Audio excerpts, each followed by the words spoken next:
welcome to a new video. Today I'm going to be doing my one take April wrap up.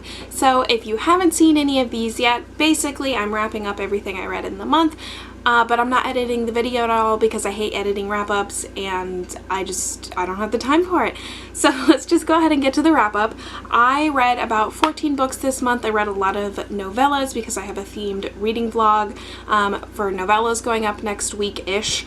It is only the 26th, the 25th, the 27th. Don't know what day it is ever. So technically I have a couple more days of April, but this was the only day that I could film my wrap up. So we're just going to pretend that this works. So let's just go ahead and get into the books I read because I have quite a few I am excited to share. I had some really great ones and some really bad ones this month, so it's interesting. First, I finished the Duke Who Knew Too Much by Grace Calloway. This was a historical romance by an author I have never tried before, and it was really, really good. There was unfortunately some what I thought was chronic illness representation, but it ended up not really being that, so that was a little upsetting, but overall it was a really good read. Great chemistry, great writing. I definitely want to read more books by this author in the future. I ended up giving it a 5 stars. I had a lot of fun listening to it, and I finished it in like literally a day because it just like I could not put it down. So it was a lot of fun because of the mystery elements that she put into it, made it like just impossible to put down. So I definitely want to check out more books by her. Next, I finished Blood and Honey by Shelby Mahurin. I'm not sure how much of this I read in March versus April. I did talk about it last month, but technically I did finish this in April in the first couple days or the first week. I don't know. I loved this book. I gave this a 5 out of 5 stars. So much happened. I don't even know where to begin. I cannot wait for Gods and Monsters. So much happened. It was just insane. So many fun twists and turns, and that cliffhanger, oh my god, like she really left us hanging, like literally the middle of a scene, and she's like cut the cameras, we're done. And I was like, it's so crazy. I can't wait for the third one because this one was just so insane. I loved it. I really love these characters. I love her writing. I'm addicted and I cannot wait for the next one in just a couple months now. Next, I read my first novella for my reading vlog, Go Deep by Rilsey Adams. I think I gave this a 4 stars. I really enjoyed the premise of the story and I really liked the characters.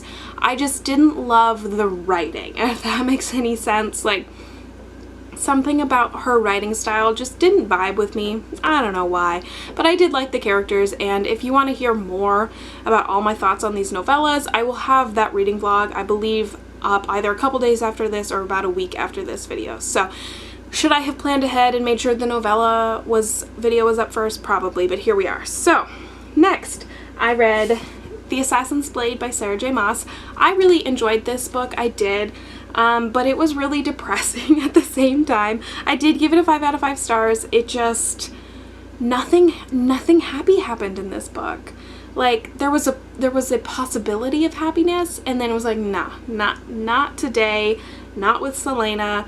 So it was a really sad book to read, but like I did know that going in. I knew what was going to happen in this book. I knew that this was obviously the prequel to Throne of Glass, and she starts off in a real bad place in Throne of Glass, so I should have expected it a lot more, but it was a really good book and it was very well written. It was a little jarring to go back in time like this. Like, obviously it's a prequel, but like I don't fully understand why this was published when it was. I really think it was Sarah J. Maas being like, oh, actually, I'm gonna change a couple things. I'll just write a prequel and it'll cover all my bases for the future books. I really think that's what she was doing. And I love Sarah J. Maas, but it's kind of more obvious in the Throne of Glass series that she's really trying to find her footing as a writer, which is fine. I understand that.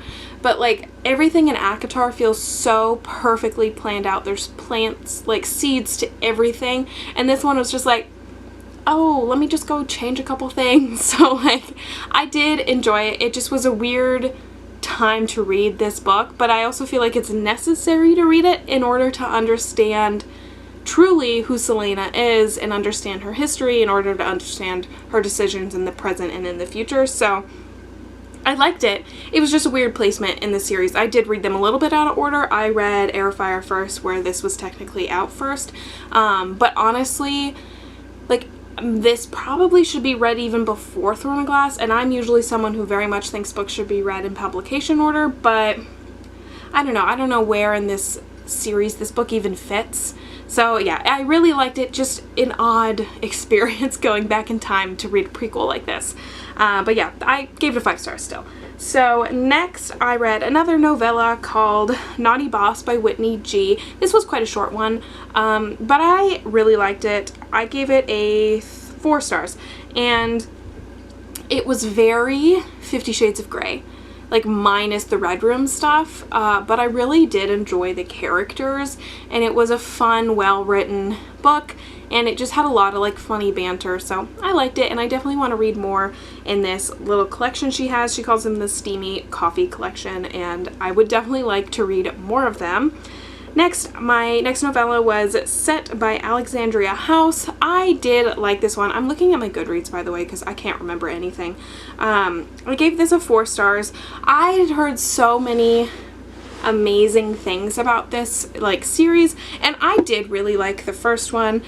I liked that they were older characters, and I liked that they had a relationship. It just was really weird storytelling. There was a lot of flashback scenes that didn't really need to be there, so I liked the story and the characters. It was just weird writing.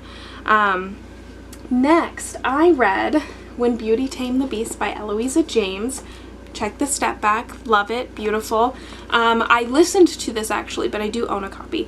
I adored this book. I gave it a 5 out of 5 stars. It was so cute. It's actually based off of House, like the show a little bit. Eloisa James said she took inspiration from House, and I believe the female character's name is Lisa Cuddy in the show. I haven't watched all of it, and I haven't watched it in years, but I thought that was so adorable. It was made for such a fun story. The banter, the like hate to love kind of vibe, and it took a lot for each of them to admit that they loved each other, and I really love that in a story, especially in a historical romance. So I just really enjoyed this. There was so much fun, and I really appreciated how much research Eloisa James put into the medical aspect of the story for the constraint of like the time period. So she really knew what she was talking about, and I really like that, because sometimes when you're reading a book, like romance or not, like they'll say stuff for like medical stuff, and I'm like, did you even try to Google it? I'm not sure, but she really put in the effort, and I really liked that. So this was definitely a 5 stars. I will for sure be reading more Eloisa James. I think I just bought one at the store the other day. I honestly can't remember, but I definitely want to read more in this series and just by her in general. Next, another novella. I read Swipe by Kennedy Ryan. To be quite honest, at this point I don't remember which book this was. Okay, yes. I gave this a 3 stars. It was a Read Me Romance like exclusive, because I discovered the Read Me Romance podcast this month. Why did no one ever tell me about that? They have free audiobooks every week. I liked this book. I liked the characters, but it felt like it ended right when it was getting good. Like, you had these characters reconnecting after a long time, and like she was still kind of grieving her husband who had passed and all this, but then like you didn't get to see the payoff for these characters. Like, it really stopped abruptly, and then like you didn't get to see them actually develop anything. Even like in a novella time constraint, you didn't get to see them develop emotions for each other enough. So like, it was okay. I gave it a 3 stars. Next, I read She's the One by Ella Good, which I gave a 1 star. I don't give out 1 stars often, so you know it has to be really bad for me to give it a 1 star. I am quite generous with my ratings, because why would I like hurt an author's standing on Goodreads? Because I know a lot of people look to Goodreads for like ratings and everything. And this book was only 63 pages. I listened to it on Read Me Romance, but the diet culture rhetoric in this book just made me so angry. And these girls, it was a female romance, which I was excited for, because I'm like, I haven't seen that like ever in a novella. And it didn't make any sense. They said they fell in love in literally one day. and it just was no. It was a no for me. I'm sorry. Actually, I'm not sorry because the diet rhetoric was so upsetting. Next, I read Lovely Baker by Alexa Riley, also on the Read Me Romance podcast. I enjoyed this book quite a lot. I liked the characters. My only problem was I went into it thinking it was going to be a cute bakery romance. I mean, it's called Lovely Baker, and the bakery was not a part of the story at all. So I gave it a 4 stars. The characters were great, and I loved the single parent aspect to the story, but I wanted cute baking content, and I did not get that. So it was a good book, and I think that was another like exclusive to Read Me Romance book, but I wanted some baking content, so it's fine. Next, another novella. I read Holiday Wishes by Jill Shalvis. I gave this one a 5 stars. Jill Shalvis really cannot do wrong. So far I've read, I think this is my 3rd or 4th book by her, and literally they're all just filled with so much joy but like emotional depth at the same time. The characters are just so real, and I really, really love them. This was a second chance romance. It was adorable. It was Christmas. No, I don't care that it's April and I'm reading a Christmas book. Literally, I would read one every month of the year. It was so much fun. It wasn't super Christmassy to begin with, but it had like a snowstorm. They were snowed in. Second chance romance. Like, it was just so much fun, and truly I wish these characters had a full-length novel because I would read it and I would love it. But I did enjoy it, and I did enjoy seeing the characters from some of the other books that I have read by her that were in this, since it's part of the Heartbreaker Bay series. I hate it when my camera cuts me off. Okay, next I read Lady's Luck by Maggie Dallin. I gave this a 3 stars. It was another novella. It was a little bit on the longer side. It was 147 pages. That's not actually that long. It just felt long. It was an enjoyable book in that the characters were really great. I loved the blue stocking trope with her. She was very fun to read about. She was very clever. She would bet on people in society on like what they were going to do and then make money on that. And she had like paid off her entire family's debt. So that was really cool. And the character that she fell in love with, like, she had made a bad bet on him and it was ruining his image, and so it was a really fun dynamic. And I loved, like, there were some pirates and, like, well, they were pirate hunters technically, so that was a really cool aspect.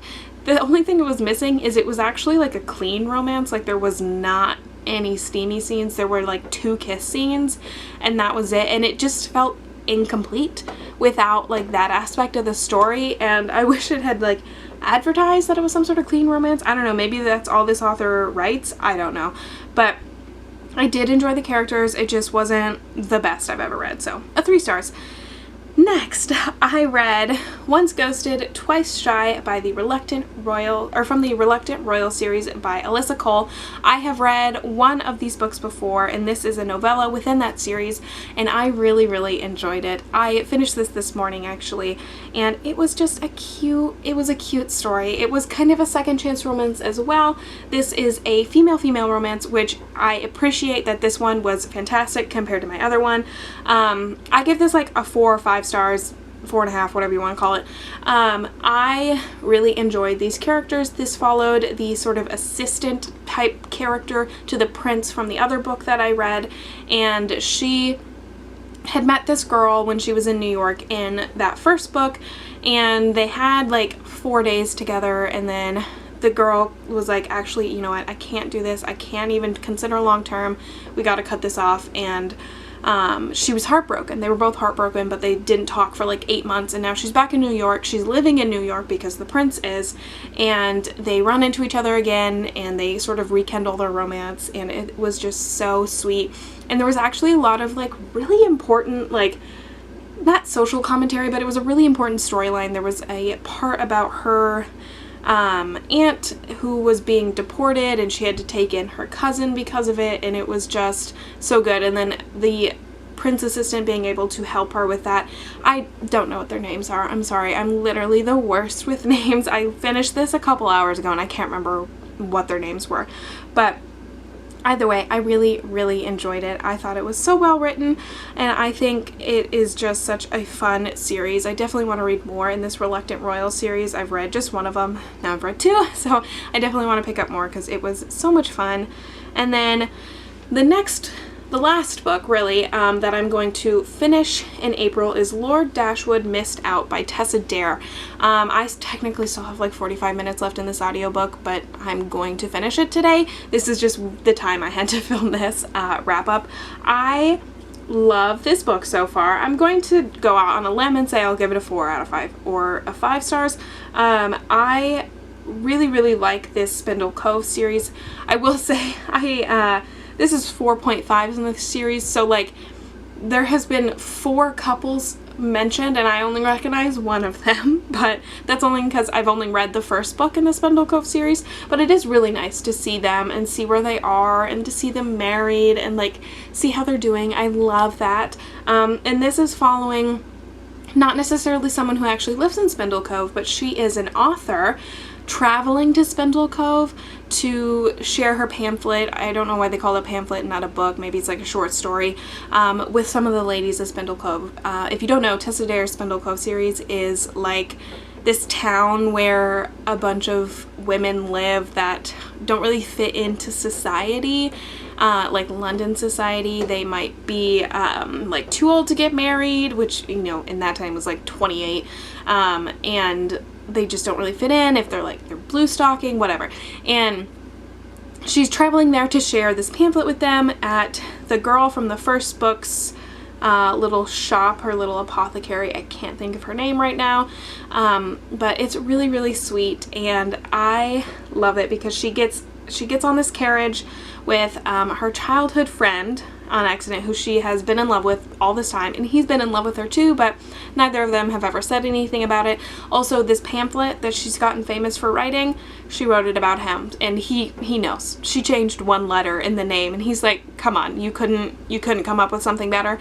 But now they are snowed in and stuck at this like little cabin thing because it was the nearest shelter they could find, and I think we all know where that's going. So I am loving it. I'm like I said, 4 or 5 stars because it's so good. So those are all the books I read. I also read about 100 pages, not even, of Queen of Shadows. So I got a lot of reading done this month, but a lot of it was novellas for that reading vlog. But I'm finally caught up on my Goodreads goal, so I don't even care that they're novellas because they were still a lot of really good stories that I read. So I'm happy about that, and that's all I read in April. I will see you next time for May. I'm now out of school as of this week, so I will have more time to read, but I also have to start studying for my state boards, so I'm not stressed at all. But that is my one take wrap up. I hope you enjoyed. I'm so glad I don't have to edit this after I'm done. Like, share, subscribe, all that fun stuff. I upload every Sunday-ish, sometimes with some bonus videos on Wednesday. I hope you enjoyed, and I will see you guys next time. Bye.